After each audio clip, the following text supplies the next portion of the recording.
So এইখান আছিলে তোমালোকৰ যোৱাকালি হৈ যোৱা পৰীক্ষাৰ পেপাৰ। সো এইটো মই এতিয়া সলভ কৰি দিছো, সবে মনে মনে চাবা বুজিবা। সো প্ৰথম কোৱেশ্চন তোমালোকৰ ইয়াতে কি দিছে, 1 নম্বৰ কোৱেশ্চনত চোৱা যে তোমাক 4টা দশমিক সংখ্যা দিছে, সেইকেইটা যোগ কৰিব দিছে। ঠিক আছে, এনেকৈ তোমাক 4টা দশমিক সংখ্যা দিছে, এই দশমিক সংখ্যাকেইটা যোগ কৰিব দিছে, সংখ্যাকেইটা যোগ কৰা। সো তুমি প্ৰথমে পাতি লোৱা সবকেইটা। সো তোমাৰ প্ৰথমে দিছে 212.87। তাৰপিছত তোমাৰ আছে 16 মই দশমিকৰ তলে তলে দশমিক বহাই আছো। ঠিক আছে, 872। তাৰপিছত আছে তোমাৰ 139 দশমিক তোমাৰ 708। আৰু তাৰপিছত আছে 130.55। ঠিক আছে, সো এইকেইটা বহাই ললো। সো প্ৰথম কামটো কি কৰিম, আমি সবকেইটা সদৃশ বনাই ল'ম। সো তুমি য'ত য'ত তোমাৰ শূন্য বহাবলগীয়া আছে শূন্য বহাই সদৃশ বনাই লোৱা। সো এনেকৈ সদৃশ হৈ গ'ল। এতিয়া সদৃশ হৈ যোৱাৰ পিছত এতিয়া সবকেইটা যোগ কৰা ষ্টাৰ্ট কৰা একদম সোঁফালৰ পৰা। তোমাৰ 8 আৰু 2 যোগ কৰিলে এইটো 10ৰ শূন্য হাতত থাকিব 1। তাৰপিছত ইয়াতে আছে হাতে হাতে 14, 14 পাছে 19 একে 20, 20ৰ শূন্য হাতত থাকিলে 2। ঠিক আছে, তাৰপিছত ইয়াতে তোমাৰ আছে 8 হাতে ইয়াতে হৈ যাব 16, আৰু তোমাৰ 7 পাছে টোটেল হৈ যাব তোমাৰ 12, আৰু এক্সট্ৰা 2। সো এইকেইটা যোগ কৰিলে তোমাৰ কি হ'ব, ইফালে তোমাৰ 10ৰ শূন্য হাতত 1 আৰু 1 3, 30, 30ৰ শূন্য ইফালে বহিব, দশমিক দি 3 তোমাৰ হাতত থাকি যাব।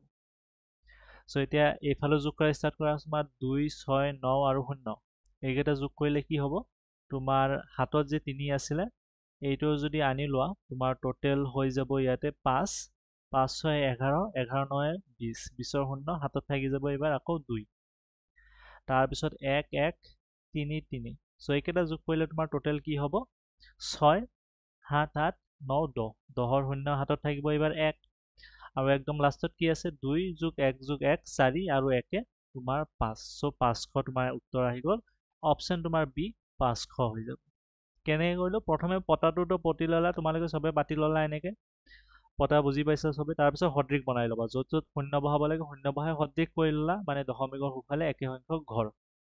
এতিয়া সোঁফালৰ পৰা তুমি যোগ কৰি আহা, 8 2 যোগ কৰিলে 10ৰ শূন্য হাতত 1, যোগ কৰাটো একদম চিম্পল প্ৰচেছ। তাৰপিছত তোমাৰ ইফালে যোগ কৰিছো, হাতৰখিনি যোগ কৰি কৰি আহিলে তোমালোকে 500 পাই যাব। চিম্পল আছিলে 1 নম্বৰটো, সাধাৰণ অংক। 2 নম্বৰত কি দিছে তোমাৰ 9000 পূৰণ 100 ভাগৰ 1। এইটোতো তোমালোকে কৰবাত কৰিব নালাগে, ইয়াৰ পৰা অংক হৈ যাব। সো তোমাৰ 100ৰ দুটা শূন্য আৰু তুমি 9000ৰ দুটা শূন্য কাটি দিয়া। কাটি দিয়াৰ পিছত কি থাকিল, তোমাৰ তলত 1 থাকিল, সো সেইটোৰ কোনো ভেলু নাই, সেইটো হৰণ হৈ গুচি যাব। ওপৰত 1 পূৰণ হৈছে, এবাৰ তুমি 90 আৰু 1 পূৰণ কৰিব লাগিব। 90 আৰু 1 পূৰণ কৰিলেতো তোমাৰ 90 থাকিব উত্তৰ। সো তোমাৰ উত্তৰ 90 হ'ব। তোমাৰ 9000 আছিলে ইয়াতে, 100 ভাগৰ 1 ইয়াতে আছিলে, 100ৰ দুটা শূন্য 9000ৰ দুটা শূন্য কাটি দিছো, থাকিল কি তোমাৰ 90 পূৰণ 1। সো এইটোতো 90 হ'ব তোমাৰ। সো অপশ্যন তোমাৰ চি আছে ইয়াতে 90 বুলি। সো এইটোৱে তোমাৰ উত্তৰ হৈ যাব। চিম্পল আছিলে এইটো। 3 নম্বৰটো চোৱা যে তোমাৰ 0.0056ৰ পৰা 0.001 বিয়োগ কৰিব লাগে।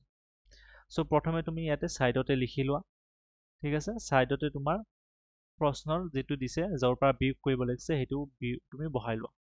0.0056 লিখিলা। এতিয়া ইয়াৰ পৰা কি বিয়োগ কৰিব লাগে, 0.001। সো তুমি দশমিকৰ তলত দশমিক আহাকে পাতি লোৱা। সো পাতি ললো। এতিয়া এবাৰ সদৃশ বনাই লোৱা।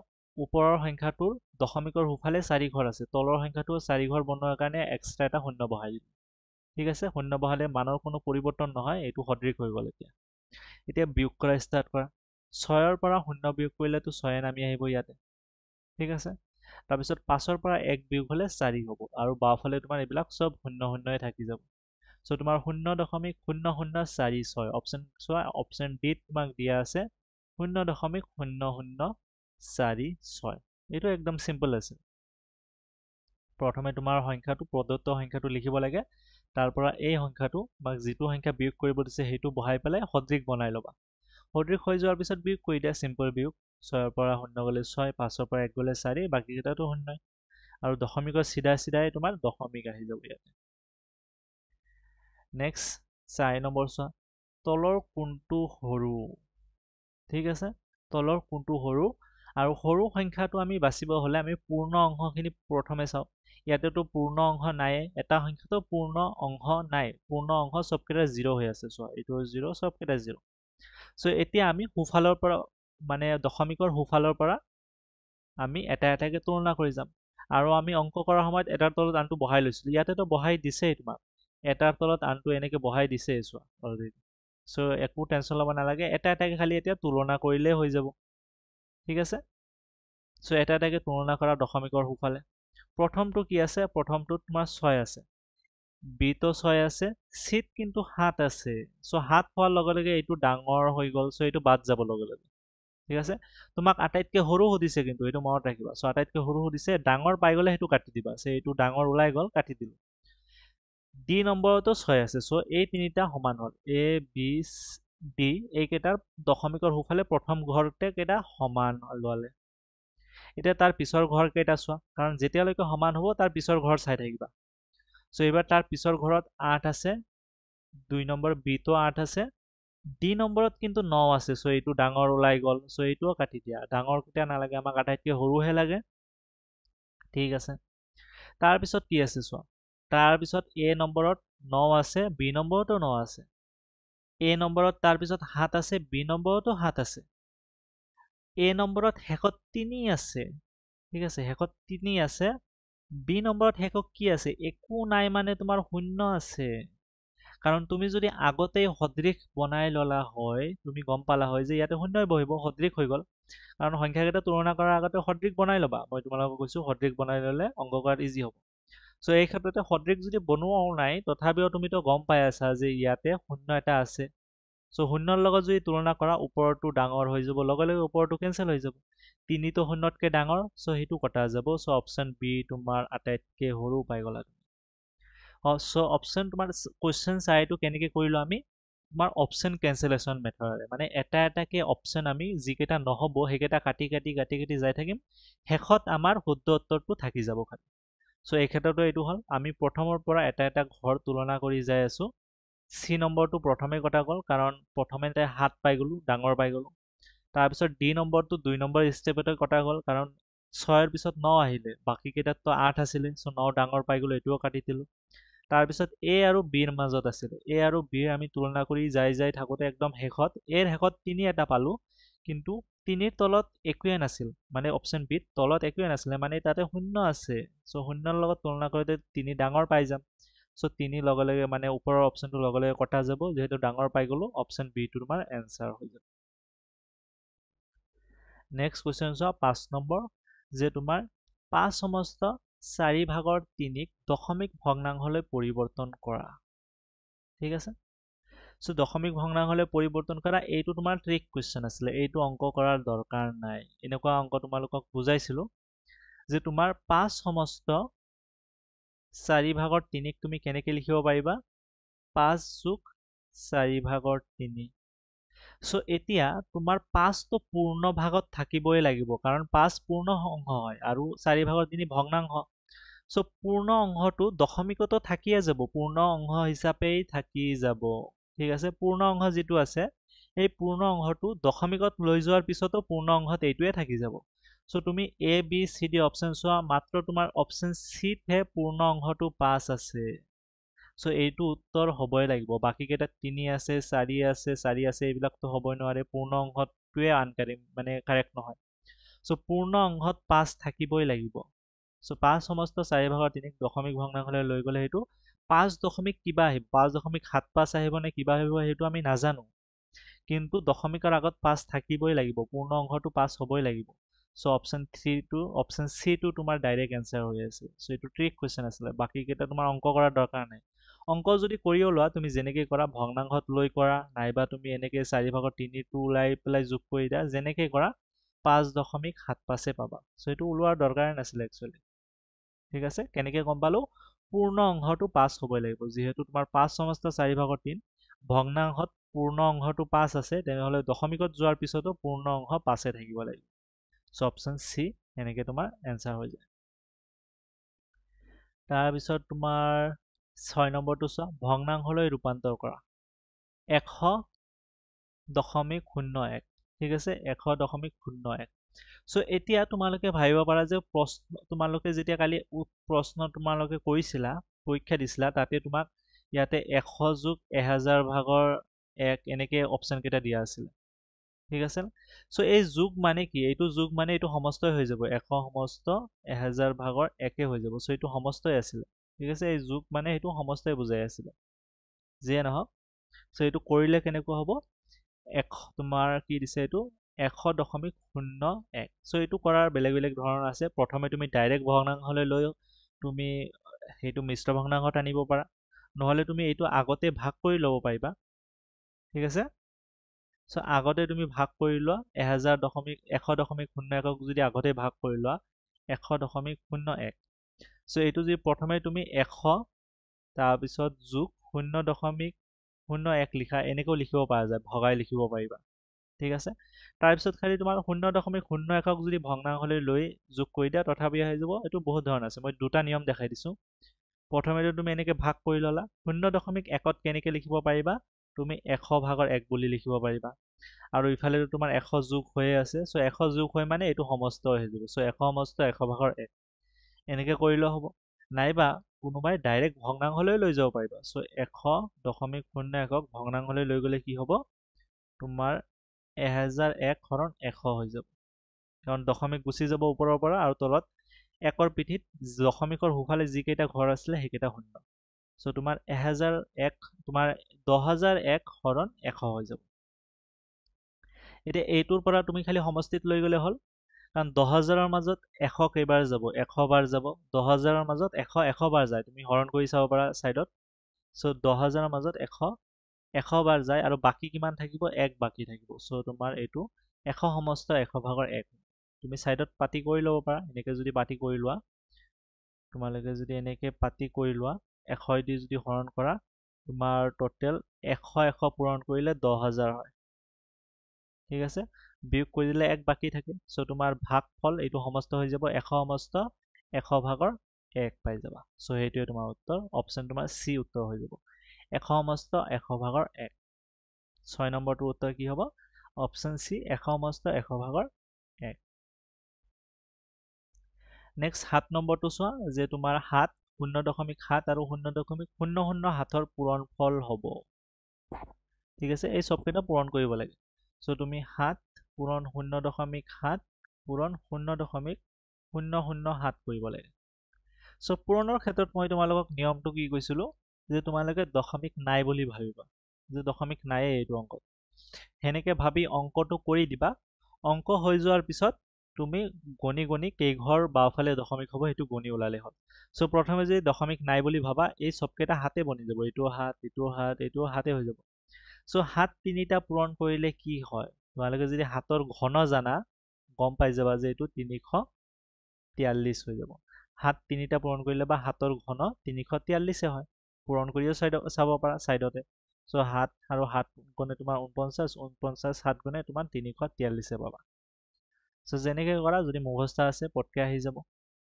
এতিয়া দশমিক ক'ত বহিব দশমিকৰ টোটেল কেইঘৰ আছে সেইটো গণা চ' তোমাৰ 1 নম্বৰতো এইটো দশমিক নাই 2 নম্বৰত দশমিকৰ সোঁফালে মাত্ৰ 1 ঘৰ আছে আৰু তোমাৰ 3 নম্বৰটোত 1 ঘৰ 2 ঘৰ 3 ঘৰ টোটেল 3 ঘৰ আছে চ' 1 যোগ 3 টোটেল 4 ঘৰ দশমিকৰ লাগিব তোমাৰ এতিয়া চ' তুমি যিটো ৰিজাল্ট পাইছা এই ৰিজাল্টৰ সোঁফালৰ পৰা 4 ঘৰ বাওঁফালে আহা 1 ঘৰ 2 ঘৰ 3 ঘৰ জাগা নাই যদি আৰু এটা শূন্য বহাই পেলাই আৰু 1 ঘৰ চ' তোমাৰ এইটো 0.0343 হৈ যাব চ' এইটো এনেকৈও লিখিব পৰা যায় 0.0343 চ' অপশ্যন কেইটা চোৱা অপশ্যন চিত তোমাৰ উত্তৰ দিয়া আছে 0.0343 তোমাৰ উত্তৰ হৈ যাব চ' এইটো কৰা বেলেগ বেলেগ ধৰণে আছো তোমালোকে প্ৰথমে দুটা পূৰণ কৰিব পাৰিবা এইটো এনেকৈও কৰিব পাৰিবা 7 পূৰণ 0.7 পূৰণ 0.007 মই ইয়াতে যেনেকৈ কৰিলোঁ এনেকৈ কৰিলে তোমালোকৰ চবতকৈ ফাৰ্ষ্ট এনচাৰ আহিব যদি সেনেকে কৰিব নোৱাৰা তোমালোকে কি কৰিবা দুটাকে পূৰণ কৰিবা প্ৰথমে এই দুটা পূৰণ কৰিবা যিটো উত্তৰ আহে উত্তৰ লগত আকৌ এইটো কৰিবা চ' এইটো যদি কৰা 7 পূৰণ 0.7 যদি কৰা 7 গুণটো 49 আৰু দশমিকৰ মাত্ৰ 1 ঘৰ চ' এইটো 4.9 হৈ গ'ল কাৰণ দশমিক 1 ঘৰ বাওঁফালে আহিব ঠিক আছে চ' তোমাৰ 7 গুণ 49 আৰু যিহেতু 1 ঘৰ দশমিকৰ দশমিক 1 ঘৰ বাওঁফালে দি দিলা চ' এইটো 4.9 পালা পূৰণ তোমাৰ 0.007 ঠিক আছে সো এতিয়া আকৌ এই দুটা পূৰণ কৰা 4.9 আৰু তোমাৰ 0.007 ঠিক আছে সো তোমাৰ এইটো মই এইটো পতা হোৱা নাই একদম বাওঁফালে থাকিব লাগিব এইটো হৈ যাব তোমাৰ 4.9 ইয়াতে আহি যাব সো এইটো যদি পূৰণ কৰা তুমি 4 9 এইটো তোমাৰ 63 3 হাতত 6 4 হাতে 28 28 6 তোমাৰ 34 ঠিক আছে এটা টোটাল দশমিক যি কেই ঘৰ সেই কেই ঘৰ বাওঁফালে আহা সো ওপৰত এক ঘৰ দশমিকৰ এইটোত 1 2 3 টোটাল 4 ঘৰ সো 4 ঘৰ বাওঁফালে আহা এক ঘৰ দুই ঘৰ তিনি ঘৰ আৰু এটা শূন্য দি পেলাই 4 ঘৰ বাওঁফালে সো যেনেকৈ কৰা উত্তৰ সেম আহিব 0.0343 আনসাৰ তোমাৰ সো উত্তৰটো চোৱা অপশন 3 চিট দিয়া আছে 0.0343 এইটো তাৰপিছত 8 নম্বৰটো চোৱা 8 নম্বৰত তোমাক ইয়াতে দুটা অংক মিক্স হৈ আছে প্ৰথমে তোমালোকে দশমিক সংখ্যাৰ বিয়োগ কৰিব লাগিব তাৰপিছত তোমালোকে ভগ্নাংশৰ পাঠৰ পৰা 10ৰ হৰণ কৰিব লাগিব ঠিক আছে সো দুইটাই কৰা প্ৰথমে তুমি বিয়োগটো কৰি লোৱা সো তোমাৰ 25.889 ইয়াৰ পৰা বিয়োগ কৰিব লাগে তুমি 2.89 ঠিক আছে সো তোমাৰ 2.89 হ'ব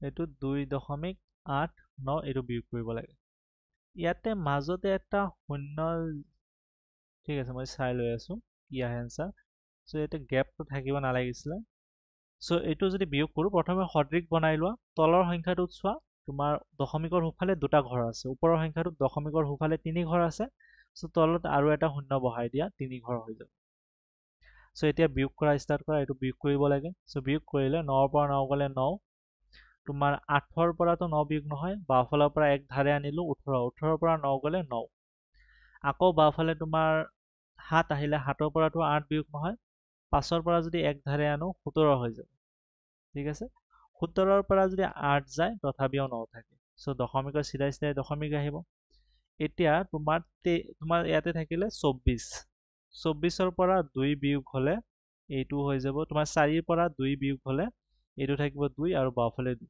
সো ইয়াতে তোমাৰ কুৱেশ্যনত এটা বস্তু উঠা নাই এইটো 2 নহয় ইয়াতে most probably 4 এটা আছিলে 24 আছিলে এইটো প্ৰিন্টিঙত উঠা নাই ঠিক আছে সেইকাৰণে এইটো আহিলে এইটো হলেতো তোমাৰ উত্তৰত নিমিলিবই সো এইটো যদি বিয়োগ হয় এইটো যদি 24 থাকিলে হয় মিলাই চাই আছো ৰবা এক মিনিট এইটো যদি 24 হয় বিয়োগ কৰিলে তেতিয়া তোমাৰ কি হলে হয় তেতিয়া তোমাৰ এইটো ইয়াতে 4 থাকিলে হয় 4 ৰ পৰা 4 গলে 0 2 ৰ পৰা 2 গলে 0 সো এইটো তোমাৰ 0.999 তিনিটা 9 আহিলে হয় সো 0.3টা 9 যদি তুমি 10ৰে হৰণ কৰি দিয়া কিমান আহিব সো আৰু এটা দশমিক বাওঁফালে আহি যাব যিহেতু 10ৰে একৰ পিঠিত এটা শূন্যৰে হৰণ যায় আছে সো তোমাৰ এইটো 0.0999 আহিলে হয় সো অপশন বি হলে হয় কিন্তু তোমাৰ এই 4টো নুঠিলে ঠিক আছে তোমালোকৰ পৰীক্ষাত দিয়া পেপাৰটো চাব লাগিব তাতে উঠা নাই নেকি তেনেহলে এইটো যদি ইয়াতে উঠা নাই মই এবাৰ চাই লৈ আছো সো তোমালোকৰ পেপাৰত ভিউ কুইজ এইটো কিমান নম্বৰ আছিলে 8 নম্বৰ ঠিক আছে মই এবাৰ চাই দি আছো 8 নম্বৰত তোমাৰ এক মিনিট ৰবা ইয়াতে বেলেগ বেলেগ আছে ভিউ ঠিক আছে তোমালোকৰ পৰীক্ষাত উঠিছিলে ঠিক আছে ইয়াতোত মোৰ এই পেপাৰ পিডিএফত উঠা নাই পৰীক্ষাত কিন্তু আছিলে ইয়াতে 4 ঠিক আছে সো পৰীক্ষাত তোমালোকৰ কাৰেক্ট পেপাৰ আছিলে সো কাৰেক্ট আনসাৰে আহিছিলে কিজানি তোমালোকৰ বেছিভাগৰে সো পৰীক্ষাত তোমাৰ 24 আছিলে এইটো সো এইটো 0.0999 হ'ব কেনেকৈ কৰিলে আকৌ এবাৰ দেখাই দিছো সো তোমাৰ প্ৰথমে বিয়োগটো কৰি ল'বা বিয়োগ কৰিছো এনেকৈ সদৃশ বনাই পেলাই 9 ৰ পৰা 0 গলে 9 আহিছে আকৌ 18 ৰ পৰা ইয়াৰ পৰা এক ধাৰে আনিছিলো 18 ৰ পৰা 9 গলে 9 আকৌ ইয়াতে 17 হৈ আছিলে বাওঁফালৰ পৰা এক ধাৰে আনিছো তোমাৰ 17 হৈছিলে 17 ৰ পৰা 8 গলে আকৌ 9 আৰু ইফালে তোমাৰ 4 আছিল সো 24 ৰ পৰা 24 গলে 0 হৈ যাব এইটো সো এইটো 0.3টা 9 আকৌ ইয়াকেতো 10ক হৰণ দিব লাগিব 10ৰে সো 10ৰে যেতিয়া হৰণ দিবা দশমিক আৰু এক ঘৰ বাওঁফালে গুচি যাব সো এইটো 0.0999 হৈ যাব সো অপশন বি তোমাৰ এনসাৰ হৈ যাব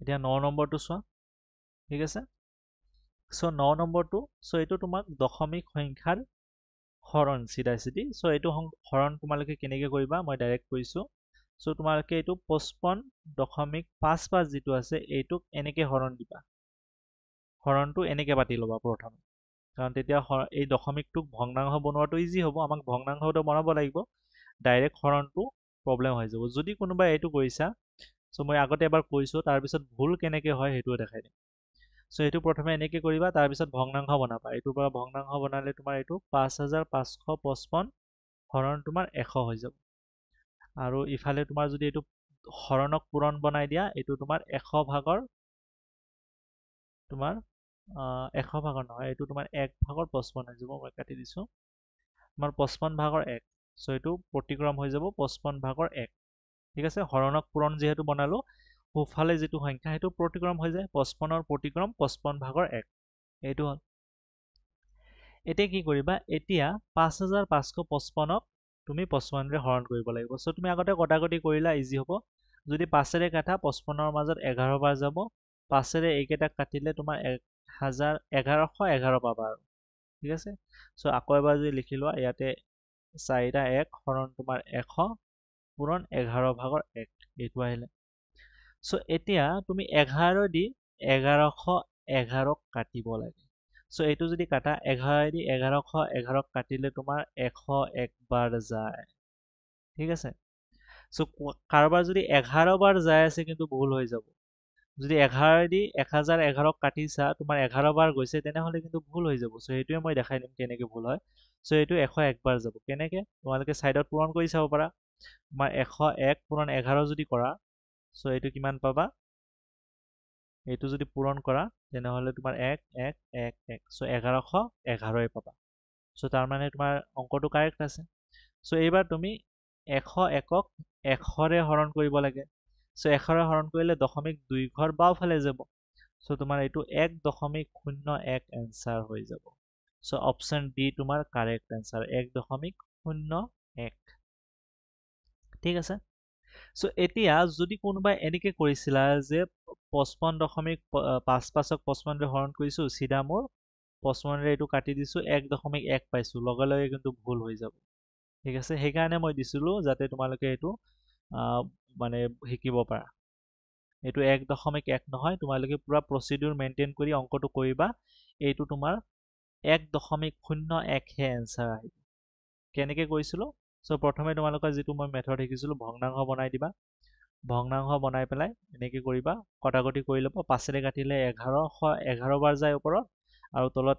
11 হৈ যায় 11 দি 1111ক হৰণ কৰি চাবা তুমি 101 পাবা চ' 101ক যেতিয়া তুমি 100ৰে হৰণ কৰিবা এইটো তোমাৰ 1.01 হৈ যাব চ' অপশ্যন তোমাৰ ডিত আছে এইটোৱে তোমাৰ কাৰেক্ট এনচাৰ হ'ব দেন 10 নম্বৰটো চোৱা তোমাৰ 0.0005ক ভগ্নাংশলৈ লৈ যাব লাগে দশমিক সংখ্যা এটা দিছে ইয়াক ভগ্নাংশলৈ লৈ যাব লাগে চ' সংখ্যাটো লিখি লোৱা তুমি 0.0005 ইয়াক ভগ্নাংশলৈ লৈ গ'লে কি হ'ব চ' টেকনিক হৈছে প্ৰথমে তোমাৰ হৰণ চিনটো দিয়া ওপৰত দশমিক গুচাই লিখা চ' দশমিক গুচাই দিলে খালি 5 থাকি যাব তলত এটা 1 দিয়া 1ৰ পিঠিত কেইটা শূন্য আহিব দশমিকৰ সোঁফালে যিকেইটা ঘৰ আছে 1 ঘৰ 2 ঘৰ 3 4 চ' 1 2 3 4টা শূন্য হ'ব চ' অপশ্যন 1 তোমাৰ কাৰেক্ট হ'ব ঠিক আছে এতিয়া পৰীক্ষাত যদি কোনোবাই অপশ্যন 1 দিছা সেইটো কাৰেক্ট হ'ব কিন্তু পৰীক্ষা তোমালোকৰ মই চাইছোঁ সেইটোত কিবা কাৰণত অপশ্যন বিটোত কাৰেক্ট বুলি দিয়াত হৈ আছে ঠিক আছে চ' অপশ্যন বি নহয় সেইটো অপশ্যন 1টোহে কাৰেক্ট হ'ব যদি কোনোবাই অপশ্যন 1টো দিছা সেইটোৱে কাৰেক্ট হয় চ' তোমালোকে সেইটো নম্বৰ তোমালোকে ভাবি ল'বা পাইছা বুলি ঠিক আছে ইমান ডাঙৰ ইছ্যু নহয় অপশ্যন এটো যদি কাৰেক্ট এনচাৰ আহিছিলে তোমাৰ সেইটোৱে এনচাৰ চ' কেনেকৈ কৰিলোঁ তোমাৰ দশমিকৰ সোঁফালে যিহেতু 4টা ঘৰ আছিলে 1 ঘৰ 2 ঘৰ 3 4 5ক 1ৰ পিঠিত 4টা শূন্য থকা অংকৰেহে হৰণ দিব লাগিব আৰু দশমিক গুচাই ওপৰত লিখিব লাগে দশমিক গুচাই দিলেতো তোমাৰ সন্মুখৰ শূন্যকেইটাৰ ভেলুৱে নাই চ' 5 থাকিব চ' এইটো আৰু লঘিষ্ঠত ল'ব নালাগে কাৰণ উত্তৰকেইটা তোমাক এনেকেই দিয়া আছে চ' এইটো আৰু লঘিষ্ঠত লৈ যাব নালাগে চ' অপশ্যন তোমাৰ এ কাৰেক্ট এনচাৰ হ'ব অপশ্যন 1টো কাৰেক্ট 11 নম্বৰটো চোৱা তোমাৰ 0.01ক ভগ্নাংশলৈ লৈ যাব লাগে চ' তোমাৰ 0.010 শেষৰ শূন্যৰ কোনো ভেলু নাই, এইটো যদি নিলিখাও তথাপি কোনো মানে প্ৰব্লেম নহয়। ঠিক আছে, ইয়াতে দি দিছোঁ এনেই, কেতিয়াবা তোমালোকৰ পৰীক্ষাত এনেকৈ ট্ৰিক কৰিব, তোমালোকে চাই অলপ ভয় দেখাব যে 0 ক'ৰ পৰা আহিলে, এনেকৈ কিয় লিখিছে। ঠিক আছে, এইটো এনেই লিখিছে। চ' 0.01ক ভগ্নাংশলৈ তোমাৰ নিয়ম কি আছিলে, হৰণ চিন এডাল দিয়া, ওপৰত দশমিক গুচাই লিখা, তো 1 বনি যাব। তলত 1ৰ পিঠিত কেইটা শূন্য হ'ব, দশমিকৰ সোঁফালে যিকেই ঘৰ আছে, 1 ঘৰ 2 ঘৰ, এই লাষ্টৰ শূন্য কিন্তু তুমি ল'ব নোৱাৰা। এইটো যদি কোনোবাই কাউণ্ট কৰি লৈছা কিন্তু নহ'ব, ভুল হৈ যাব। ঠিক আছে, এইটো ধৰিব নোৱাৰা। দশমিকৰ সোঁফালে মাত্ৰ 2 ঘৰহে আছে, চ' 2টা শূন্য হ'ব। চ' এইটো 100/1 হৈ যাব, অপশ্যন 1টো তোমাৰ কাৰেক্ট হ'ব। 100/1। ঠিক আছে, যিহেতু তোমাৰ দশমিকৰ সোঁফালে মাত্ৰ 2টা ঘৰ আছে, চ' তুমি 1ৰ পিঠিত 2টা শূন্যৰে হৰণ দিব লাগিব। চ' এইটো তোমাৰ অপশ্যন ডি 100/1 হৈ যাব। তাৰপিছত চোৱা, তোমাৰ 12 নম্বৰত আছে। 12 নম্বৰত কি দিছে, তলত দিয়া আটাইতকৈ সৰু ভগ্নাংশ কোনটো। ঠিক আছে, চ' এইটো তোমালোকে চবকেইটা সেনেকৈ কৰিব লাগিব, লসাগু ওলাই লোৱা, চবকেইটাৰ হৰৰ লসাগু ওলাই লওঁ। হৰ 12 আছে, 4 আছে, 3, 6, 6, 3, 4 আৰু 12। ঠিক আছে, চ' তোমাৰ 3, 4, 6 আৰু 12 লসাগু। এতিয়া এইখিনিতে তোমালোকৰ লসাগুৰ এটা ট্ৰিক আছে, যে মই তোমালোকক কৈছোঁ যে আটাইতকৈ ডাঙৰ সংখ্যাটোক যদি বাকীকেইটা সংখ্যাৰে হৰণ কৰিব পাৰা, সেইটোৱে লসাগু। চ' 12ক যিহেতু ইয়াৰ 3, 4, 6 চবকেইটা দি হৰণ যায়, সেইকাৰণে 12ই তোমাৰ লসাগু হৈ যাব। 12 লসাগু হৈ গ'ল চবৰে। ঠিক আছে, চ' এতিয়া চবকেইটা হৰ একে বনাই দিয়া, চবকেইটা হৰ একে বনাই দিয়া ইয়াতে। চ' 12 লসাগু তোমাৰ চবকেইটা লসাগুটো 12 আহিছে, চ' লসাগু 12 বনাব লাগে। চ' এইটোতো 12ই আছে, চ' ইয়াৰ লগত একো কৰিব নালাগে, এটা পূৰণ দিব পাৰা, সেইটো দিয়াৰ দৰকাৰ নাই, এনেই তোমালোকৰ সময় যাব। ঠিক আছে, চ' তোমালোকে এইটো একো কৰাৰ দৰকাৰ নাই, এইটো তুমি এনেকৈ অলপ দূৰত 12/5 লিখি থৈ দিয়া, কাৰণ তলত 12 হৈয়ে আছে, লসাগু হৈয়ে আছে, চ' একো কৰাৰ দৰকাৰ নাই। 2 নম্বৰটো তলৰ হৰ 12 বনাব লাগে, 4 পূৰণ যদি 3 কৰা 12 হৈ যাব, ওপৰতো এটা 3 পূৰণ কৰিব লাগিব। চ' তোমাৰ ওপৰত 9 হৈ যাব, তলত তোমাৰ 12 হৈ যাব। ঠিক আছে, চি নম্বৰটো সেনেকৈ কৰা, তলত 12 বনাব লাগে, 3 আছে, 3 পূৰণ যদি 4 কৰা 12 হ'ব, ওপৰতো 4 পূৰণ কৰিব লাগিব। চ' এইটো কিমান আহিব, তলত 12, 2, 4 গুণে ওপৰত 8 আহিলে। আৰু শেষত লাষ্টৰটো তলত 6 আছে, 2 পূৰণ কৰিলে 12 হৈ যায়, ওপৰত 5ৰ লগতো এটা 2 পূৰণ কৰিব লাগিব। চ' 5 দুগুণে ওপৰত 10, তলত 12। চ' এতিয়া চবকেইটাৰ হৰ 12 হৈ গ'ল, চবকেইটাৰ হৰ 12 আছে। এতিয়া যাৰ লব আটাইতকৈ সৰু, সেইটোৱে আটাইতকৈ সৰু হৈ যাব, কাৰণ তোমাক আটাইতকৈ সৰুহে খুজিছে। চ' আটাইতকৈ সৰু কোনটো চোৱা, কাৰ লব আটাইতকৈ সৰু। এইটোত 10 আছে, 8 আছে, 9 আছে, এইটোত 5 আছে, 5টো আটাইতকৈ সৰু। চ' 5 যিহেতু আটাইতকৈ সৰু, তোমাৰ অপশ্যন এটোৱে আটাইতকৈ সৰু হ'ব, আৰু এইটোৱে তোমাৰ এনচাৰ। আটাইতকৈ সৰু তোমাক খুজিছে, আটাইতকৈ সৰু তোমাৰ 12/5 হয়, চ' এইটো তোমাৰ এনচাৰ হৈ যাব। ঠিক আছে, নেক্সট চোৱা, তোমাৰ মই এইটো আকৌ এবাৰ কৈ দিছোঁ যদি কোনোবাই ধৰিব পৰা নাই। প্ৰথমে চবকেইটা লসাগু ল'বা, হৰ 12, 8, 3 আৰু 6ৰ লসাগু 12ই পাবা তুমি। চ' 12 পোৱাৰ পিছত প্ৰথম ভগ্নাংশত একো কৰাৰ দৰকাৰ নাই, কাৰণ হৰ 12ই হৈ আছে। চ' তুমি এইটো 12/5 বুলিয়ে লিখি থৈ দিয়া। বাকীকেইটাৰ হৰ পৰিৱৰ্তন কৰিব লাগিব। চ' অপশ্যন বিটোত তলত 3 পূৰণ কৰিলোঁ, ওপৰতো 3 পূৰণ কৰিছোঁ। অপশ্যন চিত তলত 4 পূৰণ কৰিছোঁ, ওপৰতো 4 পূৰণ কৰিছোঁ। আৰু অপশ্যন ডিটো তলত 2, ওপৰতো 2 পূৰণ কৰিছোঁ। আৰু শেষত যিটো ৰিজাল্ট আহিছে, আটাইতকৈ সৰু লব কাৰ পাইছোঁ, অপশ্যন এৰ। অপশ্যন এৰ লব আটাইতকৈ সৰু, চ' এইটোৱে তোমাৰ আটাইতকৈ সৰু ভগ্নাংশ। সেইকাৰণে এইটোৱে তোমাৰ এনচাৰ হ'ব। তাৰপিছত 13 নম্বৰটো চোৱা। 13 নম্বৰটো পৰীক্ষাত তোমালোকক এনেকৈ দিয়া আছিলে যে 13 হৰণ 5, সেই একেটা বস্তু আছিলে, এনেকৈ ব্ৰেকেট দি পূৰণ দিছিলোঁ। এইটো আৰু এইটো ছেম বস্তু। ঠিক আছে, কাৰণ এইটো হৰণ এইটো পূৰণ যদি কিবা এনেকৈ দিয়া আছে, সেইটো এইটোৱে হয়, ছেম বস্তু হয়। চ' তোমালোকে এনেকৈ চিধা কৰি ল'বা। তোমালোকৰ পেপাৰত সেনেকৈ এনেকৈ মানে নাহে কাৰণে এনেকৈ দি থৈছিলোঁ। ঠিক আছে, একেটা ছেম বস্তু হয়। চ' এইটো তোমালোকৰ তোমাৰ এনচাৰ 1 আহিব কেনেকৈ, চবকেইটা কটাকটি হৈ যায়। তুমি যদি চোৱা, তলৰ 5 আছে, ওপৰত ইয়াতে 5 আছে, এইটো কটাকটি হৈ গুচি যাব। তলত 16 আছে, ওপৰত ইয়াতে 16 আছে, এতিয়াও কটাকটি হৈ গুচি গ'ল। তলত ইয়াতে 17 আছে, 17, ওপৰৰ 17 কটা হ'ল। তলত 13 কাটিলোঁ, ওপৰত 13 কাটিলোঁ। চ' কটাকটি হৈ সবখিনি গুচি গ'লে শূন্য হৈ নাযায়, কিন্তু তোমালোকে এইটো নাভাবিবা, মই ক্লাছতে কৈছো এইটো শূন্য হৈ নাযায়। তলতো এতিয়া 1 আছে, ওপৰতো এতিয়া 1 থকা বুলি বুজায়। চ' এইটো 1 হৰণ 1 মানে উত্তৰ তোমাৰ 1 পাবা। এইটো শূন্য নহয় কিন্তু কেতিয়াও, যদি শূন্য কোনোবাই বাচিছা ভুল হৈ গৈছে। ঠিক আছে, এইটো তলৰ সবকেইটা সংখ্যাই ওপৰৰ সবকেইটা সংখ্যাৰ লগত কটাকটি হৈ 1 বনিব। চ' এইটো এনসাৰ তোমাৰ 1 হ'ব। ঠিক আছে, একদম সিম্পল আছিলে। এনেকুৱা সেম একে ধৰণৰ সেম কুৱেশ্যন নহয়, একে ধৰণৰ কুৱেশ্যন তোমালোকৰ অনুশীলনীতো আছে। ইয়াৰ পিছত 14 নম্বৰটো চোৱা, 11 সমষ্টি 6/4 ভগ্নাংশটোৰ লবৰ মান হৈছে। চ' এই তোমাৰ সমষ্টিটো মই পৰীক্ষাত 11 যোগ 6/4 বুলি লিখিছো। ঠিক আছে, এইটো ভগ্নাংশৰ লবৰ মান সুধিছিলো। চ' যদি যোগ আছিলে যোগ কৰিলেও তোমাৰ লব আহিব, সেম আহিব। সমষ্টি থাকিলেও যি এনসাৰ আহিব, যোগ থাকিলেও সেম এনসাৰ আহিব। চ' এইটো বেলেগ বস্তু নহয়। চ' এইটো যদি তোমালোকে কৰা, ভগ্নাংশৰ লবৰ মান কি পাবা, যোগ যদি কৰা বা সমষ্টিৰ পৰা যদি ভগ্নাংশ বনাই দিয়া কি পাবা, 6 11 গুণ 64, 64 যোগ 4 70, আৰু তলত তোমাৰ 6 আহিব। চ' লব কি আহিলে, লব তোমাৰ 70 আহিলে। চ' 70 তোমাৰ অপশ্যন ডি 70 হৈ যাব। ইজি আছিলে, পেপাৰ ইমান হাৰ্ড নাছিলে। তোমালোকৰ ৰিজাল্ট ইমান বেয়া কেনেকে হ'ল মই বুজি নাপাওঁ। ঠিক আছে, চ' তোমালোকৰ আৰু ভাল হ'ব লাগিছিলে, পেপাৰ ইমান হাৰ্ড নহয়, পেপাৰটো ইজিয়ে। বেয়া কৰিছা তোমালোকে। চ' 11 সমষ্টি 6/4, এইটো তোমালোকৰ যদি সমষ্টি ভাঙি দিয়া হয়, 6 11 গুণ 64, 64 যোগ 4 70, চ' 70 হৰণ 6। চ' 70 তোমাৰ লব হৈ যাব, লবৰ মান 70। চ' সেইটো 70 অপশ্যন ডি দিয়া আছে। ইয়াৰ পিছত চোৱা 15 নম্বৰ, 1 সমষ্ট 6/5 ভগ্নাংশটোৰ হৰৰ মান হ'ব। এইটো পৰীক্ষাত তোমাৰ 1 যোগ 6/5 আছিলে, এনসাৰ সেম আহিব। যোগ যদি কৰা উত্তৰ সেম আহিব। এইটোৰ কিন্তু হৰৰ মান সুধিছিলে, এইটোৰ ট্ৰিক কুৱেশ্যন আছিলে। ঠিক আছে, এইটো অংক কৰাৰ দৰকাৰ নাই, এইটো কৰাৰ দৰকাৰ নাছিল।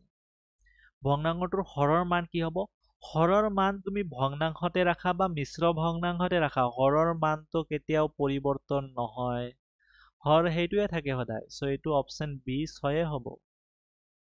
ঠিক আছে, হৰৰ মানো কোনো পৰিৱৰ্তন নহয়। তোমালোকে 1 সমষ্টি 6/5 ভগ্নাংশলৈ লৈ যোৱাচোন, কি আহে, 6 1 গুণ 6, 6 যোগ 5, ওপৰত তোমাৰ 11 আহিলে, তলত 6। তলৰ সংখ্যাটো সদায় একেই থাকে, হৰ কেতিয়াও পৰিৱৰ্তন নহয়। চ' সেইকাৰণে অপশ্যন বি এইটো ডাইৰেক্ট 6 বুলি তুমি কৈ দিব পাৰিবা, এইটো অংক কৰাৰ দৰকাৰ নাছিলে।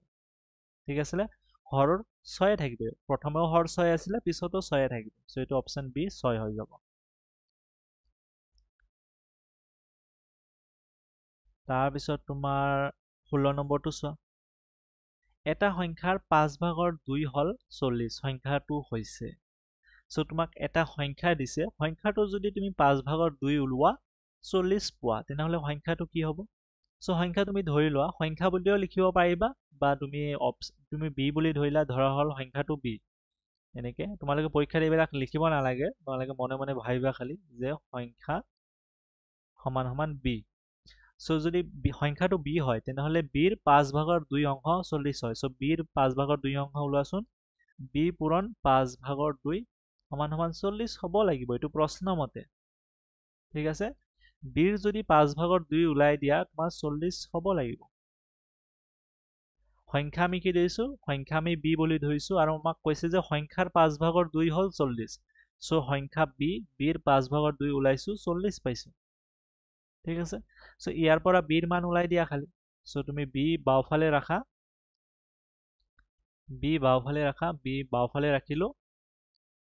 5 যদি সোঁফালে লৈ যোৱা কি হ'ব, 40 পূৰণ 5 হৈ যাব। আৰু 2 যদি সোঁফালে লৈ যোৱা, বাওঁফালে পূৰণ হৈ আছে, সোঁফালে গ'লে 2 হৰণ হৈ যাব। চ' এইটো কৰিলে কি হ'ব, তোমাৰ 40, 5 গুণে এইটো তোমাৰ 200, 200 হৰণ 2 মানে তোমাৰ 100। চ' তোমাৰ উত্তৰ অপশ্যন বি 100 আহিব। ইজি আছিল। তোমাক এটা সংখ্যাৰ কথা কৈছে যে সংখ্যাৰ 5/2 যদি ওলাই দিয়া 40 আহে। চ' সংখ্যা মই বি বুলি ধৰিলো, বিৰ 5/2 সমান সমান 40 বুলি লিখিলো। চ' ইয়াৰ পিছৰ পৰা তোৰ বি ওলাই যাব, 5ও সোঁফালে লৈ যা, 2ও সোঁফালে লৈ যাওঁ। 5 সোঁফালে গ'লে পূৰণ, 2 সোঁফালে গ'লে হৰণ। চ' 5 40 গুণে তোমাৰ 200, 200 হৰণ 2 100। চ' তোমাৰ সংখ্যাটো 100 হ'ব লাগিব। চ' অপশ্যন বি 100। ঠিক আছে, অপশ্যন বি তোমাৰ 100 হৈ যাব। নেক্সট 17 নম্বৰটো চোৱা, যে 7 পূৰণ 63 হৰণ 9, এইটোতো চিম্পল আছিলে, এইটোও একদম ইজি। চ' 7 পূৰণ 63 হৰণ 9। চ' তুমি 9ৰে ওপৰত 63 কাটি দিয়া। 9 63 মাজত কিমান 7 বাৰ যায়। মই তোমালোকক কৈছিলোঁ পূৰণত তলৰ যিকোনো সংখ্যাৰে ওপৰৰ যিকোনো সংখ্যা তুমি কাটিব পাৰিবা। চ' 9ৰে 63 যদি কাটা 7 বাৰ যায়। চ' 7 আৰু 7 পূৰণ কৰিলে কিমান 49।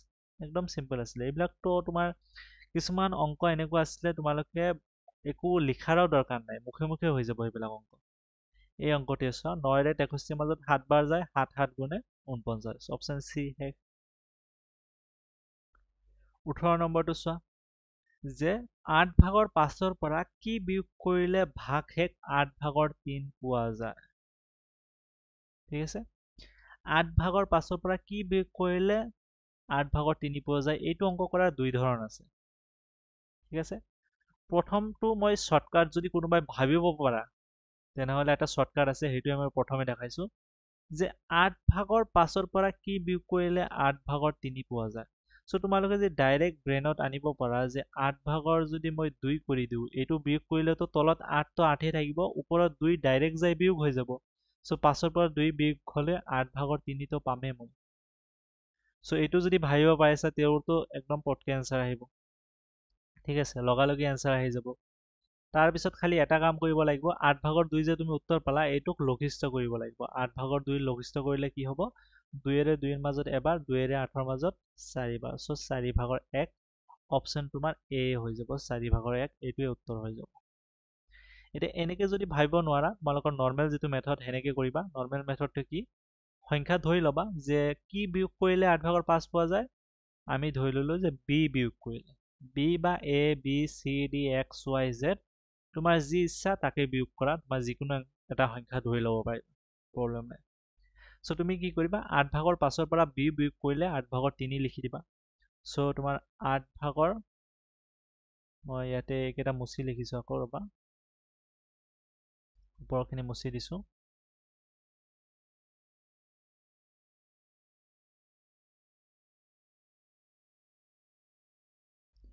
চ' 8 ভাগৰ 5ৰ পৰা বি বিয়োগ কৰা, বি বিয়োগ কৰিলে 8 ভাগৰ 3 পোৱা যায় বুলি আমি ধৰিলোঁ। আমি সংখ্যাটো বি বুলি ধৰিছোঁ। চ' 8 ভাগৰ 5ৰ পৰা যদি বি বিয়োগ কৰি দিওঁ 8 ভাগৰ 3 পাম।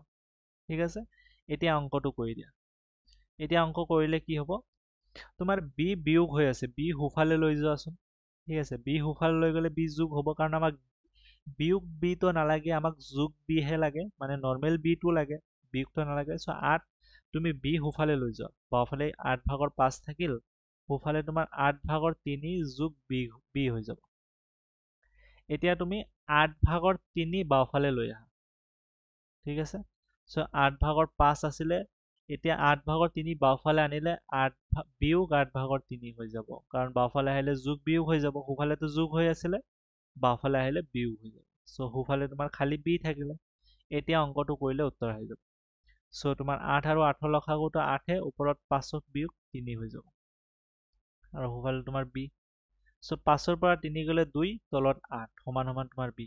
8 ভাগৰ 2, 8 ভাগৰ 2 কটাকটি কৰিলে এইমাত্ৰ দেখালোঁ 4 ভাগৰ 1 আহে, 2ৰে কাটিলে 2ৰ মাজত এবাৰ, 8ৰ মাজত 4 বাৰ। চ' এইটো তোমাৰ 4 ভাগৰ 1 সমান সমান বি আহিব। 4 ভাগৰ 1 তোমাৰ উত্তৰ, অপশ্যন 1টো চোৱা। যেনেকে কৰা 4 ভাগৰ 1 পাই আছা। ঠিক আছে, দুটা মেথড দেখালোঁ। নেক্সট 19 নম্বৰটো চোৱা যে 480ৰ 1/4 কিমান। চ' 480ৰ 1/4, 1/4 মানে 4 ভাগৰ 1। চ' 4 ভাগৰ 80ৰ 4 ভাগৰ 1 কেনেকে ওলাবা, 4 ভাগৰ 1ৰে পূৰণ চিধাই হৈ যাব। 1/4 মানে 4 ভাগৰ 1 অংশ। চ' 480ৰ লগত 4 ভাগৰ 1 পূৰণ কৰি দিয়া।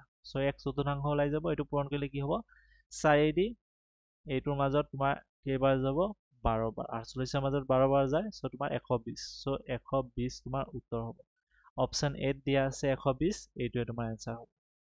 4 ভাগৰ 1/4 কিমান, 480 পূৰণ 4 ভাগৰ 1। চ' এইটো পূৰণ কৰিলে তোমাৰ 120 হৈ যায় উত্তৰ। চ' এইটো অপশ্যন এ দিয়া আছে। নেক্সট তোমাৰ বি নম্বৰটো চোৱা, তোমাৰ এইটো লঘিষ্ঠ কৰিব দিয়া গৈছিলে, একদম ইজি এইটো। তোমাৰ 800 হৰণ 6400, এইটোতো তোমালোকে এনেকে পাতি ইয়াৰ পৰাই উত্তৰ ওলাব। প্ৰথমে 10টা শূন্য কাটি দিয়া, ওপৰৰ 2টা শূন্য তলত 2টা শূন্য কাটি দিলোঁ। এতিয়া 8ৰে 8ৰ মাজত যায় এবাৰ, 8এদি 64ৰ মাজত যায় 8 বাৰ। চ' এইটো 8 ভাগৰ একে হৈ গ'ল। চ' অপশ্যন ডি, এইটো ডাইৰেক্ট কুৱেশ্যনৰ পৰা কৰিব পাৰিলা। কেনেকৈ কৰিছোঁ? 2টা শূন্য কাটি দিছোঁ আৰু 8ৰে 8ৰ মাজত এবাৰ, 8এৰে 64ৰ মাজত 8 বাৰ। চ' এইটো তোমাৰ 8 ভাগৰ 1 আহি গ'ল। শেষ অংক। একোৱে নাছিলে একদম কুৱেশ্যন অংকটোত।